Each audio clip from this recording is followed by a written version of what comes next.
નમસ્કાર દોસ્તો, સુપરફાસ્ટ તાજા સમાચારમાં તમારું સ્વાગત છે। દેશ, દુનિયા અને ગુજરાતના તાજા, મોટા અને સૌથી મહત્વપૂર્ણ સમાચાર જાણીએ તે પહેલા તમે ચેનલમાં નવા હોય તો ચેનલને જરૂરથી સબસ્ક્રાઇબ કરીને વિડીયોને લાઇક કરી દેજો।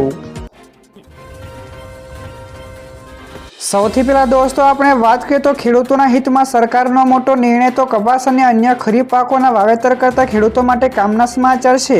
તો નર્મદા કમાન વિસ્તારના ખેડૂતો આગેતરું આયોજન કરીને પાકનું વાવેતર અને ઉત્પાદન વધારી શકે તે માટે આ વર્ષે પણ આ વિસ્તારોમાં જરૂરિયાત અનુસાર સિંચાઈનું પાણી 1 મહિનો વહેલું આપવામાં આવશે, એટલે કે 15 મે 2025થી આપવામાં આવશે। તો સામાન્ય રીતે સરદાર સરોવર યોજનાના પિયત વિસ્તારમાં ખરીફ સિઝન માટે 15 જૂન પછી પાણી છોડવામાં આવતું હોય છે।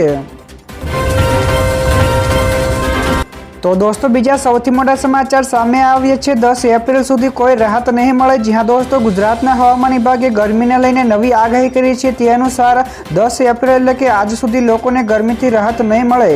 તો રાજ્યમાં આજથી ભયંકર ગરમી પડશે। તો આ સાથે જ ગરમ પવન પણ ફૂંકાશે, જેમાં કચ્છ, બનાસકાંઠા, સાબરકાંઠા, મોરબી, મહેસાણા, રાજકોટ, પાટણમાં ગરમીનું ઓરેન્જ એલર્ટ જાહેર કરાયું છે। તો આ સિવાય સુરેન્દ્રનગર, ગાંધીનગરમાં યલો એલર્ટ જારી કરાયું છે। તો ગરમી તો પડી રહી છે કે ઘણા જિલ્લાઓમાં તાપમાન 43 ડિગ્રીને પણ પાર પહોંચ્યું છે। તો દોસ્તો ત્યાર પછી આગળ વધુ એક સૌથી મોટા સમાચાર, આરબીઆઈ રેપો રેટમાં 0.25% ઘટાડો કર્યો। જ્યાં દોસ્તો રિઝર્વ બેંક ઓફ ઇન્ડિયા એટલે કે આરબીઆઈ રેપો રેટ 0.25% ઘટાડી દીધો છે। તો હવે તે 6% થઈ ગયો છે। તો પહેલા તે 6.50% હતો। તો હવે સારી વાત એ છે કે આવનારા દિવસોમાં લોન પણ સસ્તી થઈ શકે છે।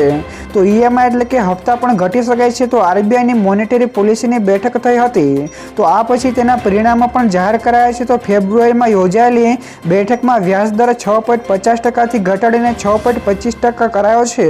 તો આ ઘટાડો લગભગ 5 વર્ષ પછી કરાયો હતો। તો દોસ્તો બીજા સૌથી અગત્યના સમાચાર સામે આવ્યા છે। ભારતે જર્મનીને પાછળ છોડી દીધું। જ્યાં દોસ્તો પવન અને સૌર ઉર્જાથી વીજળી ઉત્પન્ન કરવામાં ભારતે જર્મનીને પાછળ છોડી દીધું છે। તો 2024માં પવન અને સૌર ઉર્જાથી વીજળી ઉત્પન્ન કરવામાં ભારત વિશ્વમાં ત્રીજા ક્રમે આવશે। તો આ યાદીમાં ચીન પહેલા નંબરે છે અને અમેરિકા બીજા નંબરે છે। જ્યારે 2024માં ભારત વિશ્વમાં પવન અને સૌર ઉર્જાથી ઉત્પન્ન થતી કુલ વીજળીના 15% ઉત્પાદન કરશે। તો ભારતમાં 2024માં 40.9% વીજળી નવીનીકરણ અને પરમાણુ ઉર્જામાંથી ઉત્પન્ન થતી હતી। ત્યાર પછી આગળ દોસ્તો વધુ એક સૌથી અગત્યના સમાચાર, મલ્લિકાર્જુન ખડગેએ કહ્યું કે ભાજપ મહારાષ્ટ્ર અને હરિયાણાની ચૂંટણી ફ્રોડથી જીત્યું છે। જ્યાં દોસ્તો અમદાવાદમાં ચાલી રહેલી કોંગ્રેસ અધિવેશનના બીજા દિવસે એટલે કે ગઈકાલે ખડગેએ કહ્યું કે મોદીજી કોંગ્રેસને ગાળો આપવા સિવાય કોઈ વાત નથી કરતા। જ્યારે દુનિયાના વિકસિત દેશો બેલેટ પેપરથી ચૂંટણી કરાવે છે ને આપણે ઈવીએમથી કરીએ છીએ, તો એક દિવસે દેશના યુવાનો જાગશે ને કહેશે કે બેલેટ પેપર હોવા જોઈએ, ઈવીએમ નહીં। તો ભાજપ મહારાષ્ટ્ર અને હરિયાણાની ચૂંટણી ફ્રોડ કરીને જીત્યું છે તેવું પણ જણાવ્યું છે। ત્યારબાદ દોસ્તો ફટાફટ આગળના બીજા સમાચારની વાત કરવામાં આવે તો હવે આધાર કાર્ડની જરૂર નહીં પડે। જ્યાં દોસ્તો યુઆઈડીએઆઈએ આધાર કાર્ડની નવી અપડેટ ટેસ્ટિંગ ફેઝનો લોન્ચ કરી છે। જો આ ટેસ્ટ સફળ થશે તો ટૂંક સમયમાં તમારે આધાર કાર્ડની ફિઝિકલ કે ફોટોકોપી સાથે રાખવાની જરૂર નહીં પડે। તો સરકારની આ નવી પહેલ હેઠળ હવે આધાર કાર્ડની ઓળખ QR કોડ અને ફેઝ આઈડી દ્વારા કરી શકાશે। તો આનાથી સુરક્ષા તો મજબૂત થશે પણ તેનો ઉપયોગ પણ સરળ બનશે। તો નવો આધાર કાર્ડ સંપૂર્ણપણે ડિજિટલ હશે અને ફક્ત તમારી પરવાનગીથી જ શેર કરી શકાશે। તો દોસ્તો બીજા સૌથી મહત્વપૂર્ણ સમાચાર સામે આવ્યા છે। ધારાસભ્યોની ગ્રાન્ટમાં વધારો કરાયો। જ્યાં દોસ્તો રાજ્યના વિકાસને ધ્યાનમાં રાખીને સરકારે મહત્વપૂર્ણ નિર્ણય લીધો છે। તો ગુજરાતના વિકાસને વેગવંતો બનાવવાના લક્ષ્ય સાથે ધારાસભ્યોને ફાળવવામાં આવતી ગ્રાન્ટમાં વધારો કરવાનો નિર્ણય લીધો છે। તો હાલ ફાળવવામાં આવતી વાર્ષિક 1.50 કરોડ રૂપિયાની ગ્રાન્ટમાં 1 કરોડ રૂપિયાનો વધારો કરીને હવે આવી વાર્ષિક ગ્રાન્ટ 2.50 કરોડ રૂપિયા પ્રમાણે ફાળવવામાં આવશે। તો કેચ ધ રેઇન અભિયાનને વેગ આપવા માટે આ નિર્ણય લેવામાં આવ્યો છે। તો દોસ્તો ત્યાર પછી આગળ વધુ એક સૌથી મહત્વપૂર્ણ સમાચાર મળ્યા છે। પરેશ ધાનાણીએ કહ્યું કે મોંઘવારી ચરમસીમાએ પહોંચી છે। જ્યાં દોસ્તો અમદાવાદમાં કોંગ્રેસ નેતા પરેશ ધાનાણીએ કહ્યું કે આ ગાંધીનું ગુજરાત છે તો સરદારનું ગુજરાત છે, જો સત્ય અને સ્વાભિમાનનું પણ ગુજરાત છે, તો આઝાદીનું એન્જિન ગુજરાત છે। તો આ જ ગુજરાતને ભય અને સ્વાર્થથી ગુલામ બનાવવાનો પ્રયાસો પણ કરવામાં આવી રહ્યો છે। તો અમારા યુવાનો બેરોજગાર પણ થઈ રહ્યા છે, તો વેપાર તૂટી રહ્યો છે અને નાની ફેક્ટરીઓ પણ બંધ થઈ રહી છે.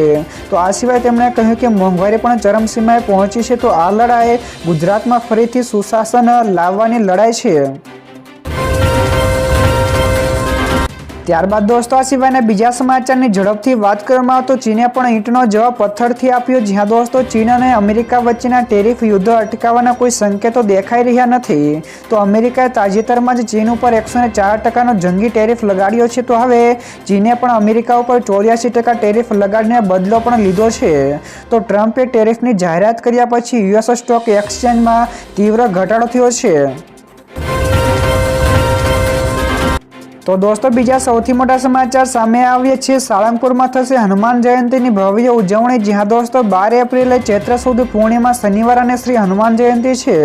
તો સાળંગપુરમાં કષ્ટભંજન દેવ મંદિરમાં તેની ભવ્ય ઉજવણી થશે. તો આ પ્રસંગ માટે વિશેષ તૈયારીઓ પણ કરાઈ છે. તો મંદિર પરિસરમાં જ ભક્તોને રહેવા અને જમવાની ખાસ વ્યવસ્થા કરાઈ છે. તો વિશાળ પાર્કિંગ એરિયા પણ બન્યું છે. તો ત્યાં 2 દિવસ સુધી વિવિધ કાર્યક્રમો પણ યોજાશે. તો આ સિવાય 51,000 બલૂન ડ્રોપથી પણ ભક્તોનું સ્વાગત કરાશે. તો 250 કિલો કેકનું કટિંગ પણ થશે. તો હજારો ભક્તો પણ આવે તેવી શક્યતા છે. તો દોસ્તો ત્યાર પછી આગળ વધુ એક સૌથી મોટા સમાચાર. અમિત શાહની ઇમરજન્સી બેઠક. તો 26/11ના માસ્ટર માઇન્ડ તહવ્વુર રાણાના ભારતમાં આગમન પહેલા ગૃહમંત્રી અમિત શાહની અધ્યક્ષતામાં એક બેઠક યોજાઈ હતી. તો આ બેઠકમાં વિદેશ મંત્રી એસ જયશંકર અને NSA અજીત ડોભાલે હાજરી આપી હતી. તો એવું માનવામાં આવી રહ્યું છે કે બેઠકમાં રાણાને સુરક્ષિત જેલમાં લઈ જવા અને તેને કઈ જેલમાં રાખવા અને તેને કઈ સજા આપવા માટે કયા પગલાં લેવા તે અંગેની રણનીતિ પણ બનાવવામાં આવી છે. તહવ્વુર રાણા ગઈકાલે રાત્રે મોડી રાત્રે અને આજે સવારે ભારત પહોંચી શકે છે. તો દોસ્તો બીજા સૌથી અગત્યના સમાચાર સામે આવ્યા છે. વેણુગોપાલે કહ્યું કે રાહુલ ગાંધી દરેક રાજ્યમાં જિલ્લા પ્રમુખોની પસંદગી કરશે. જ્યાં દોસ્તો અમદાવાદમાં ચાલી રહેલા કોંગ્રેસનું રાષ્ટ્રીય અધિવેશનમાં ગઈકાલે મોટી જાહેરાત કરવામાં આવી છે. તો વેણુગોપાલે જાહેરાત કરી છે કે કોંગ્રેસ જિલ્લા પ્રમુખોને મજબૂતાઈ અને સત્તા પણ આપશે. તો રાહુલ ગાંધી દેશના દરેક રાજ્યમાં જશે અને જિલ્લા પ્રમુખોની પસંદગી કરશે. તો આ સિવાય કોંગ્રેસ 15 એપ્રિલે ગુજરાતમાંથી જ જિલ્લા પ્રમુખ પસંદગીની શરૂઆત કરશે. તો ત્યારબાદ 28 એપ્રિલે રાજસ્થાનના જિલ્લા પ્રમુખની પસંદગી થશે. ત્યાર પછી આગળ દોસ્તો વધુ એક સૌથી અગત્યના સમાચાર. પશ્ચિમ બંગાળમાં બબાલ થયો. તો ઇન્ટરનેટ બંધ અને કલમ 163 લાગુ થઈ. જ્યાં દોસ્તો પશ્ચિમ બંગાળના મુર્શિદાબાદમાં ગઈકાલે ફરી એકવાર પોલીસ ઉપર પથ્થરમારો કરવામાં આવ્યો હતો. તો પોલીસ કર્મીઓ દુકાનોમાં ઘૂસી ગયા અને શટર બંધ કરી દીધા હતા. તો મંગળવારે પણ વકફ એક્ટ વિરુદ્ધ વિરોધ પ્રદર્શન થયું હતું. તો બદમાશોએ પોલીસ ઉપર પથ્થરમારો કર્યો અને અનેક વાહનોને પણ આગ ચાંપી દીધી હતી. તો હવે વિસ્તારમાં કલમ 163 લાગુ કરી દેવામાં આવી છે અને 48 કલાક માટે ઇન્ટરનેટ પણ બંધ કરી દેવામાં આવ્યું છે. તો પોલીસે 22 લોકોની ધરપકડ પણ કરી છે. ત્યારબાદ દોસ્તો ફટાફટ આગળના બીજા સમાચારની વાત કરવામાં આવે તો રાજ્યના 16 જેટલા IAS અધિકારીઓની બદલી થઈ. જ્યાં દોસ્તો રાજ્યમાં બદલીનો દોર યથાવત છે. તો રાજ્યમાં અંતે IAS અધિકારીઓની બદલીના ઓર્ડરો કરવામાં આવ્યા છે.